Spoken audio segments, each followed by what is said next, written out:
یہ سب سے بڑا گناہ اگر کوئی ہے تو کیا ہو گئے بھائی؟ شرک ہے۔ کس نے کہا؟ اللہ نے۔ کہاں کہا؟ قرآن میں۔ کیا فرمایا؟ لقمان علیہ السلام اپنے بیٹے کو نصیحت کرتے فرماتے ہیں یا بنی لا تشرک باللہ ان الشرک لظلم عظیم، اے میرے بیٹے اللہ کے ساتھ کسی کو شریک نہیں کرنا۔ کیوں؟ کیونکہ شرک سب سے بڑا گناہ، سب سے بڑا گناہ کیا ہے؟ شرک ہے۔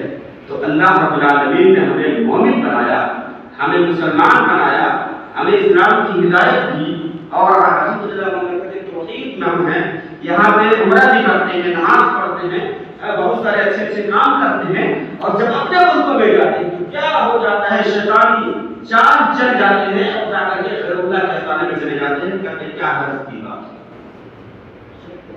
رب کا یہ فیصلہ آیا، کسی انسان کا فیصلہ نہیں، کسی مولوی کا فیصلہ نہیں، نبی کا بھی فیصلہ نہیں، کس کا فیصلہ ہے؟ رب کا۔ وَقَضَىٰ رَبُّكَ أَلَّا تَعْبُدُوا إِلَّا إِيَّاهُ، میرے رب نے یہ فیصلہ کیا ہے کہ تم نہ عبادت کرو سوائے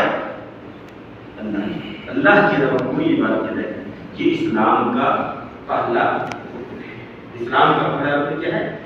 اللہ رب العالمین کی توحید کا اقرار کرنا، لا الہ الا اللہ محمد رسول اللہ کا مکمل طور پر اقرار کرنا، دل سے، اخلاص سے، اور اس پر پھر ثابت قدمی بھی رہنا واجب اور ضروری ہے۔ اس کے بعد توحید آپ اگر مضبوط ہے تو سارے اعمال اللہ تعالیٰ کی شرط کو کریں گے۔ آبادی کو ہونے کے لیے سب سے اولین جو شرط ہے وہ توحید ہے۔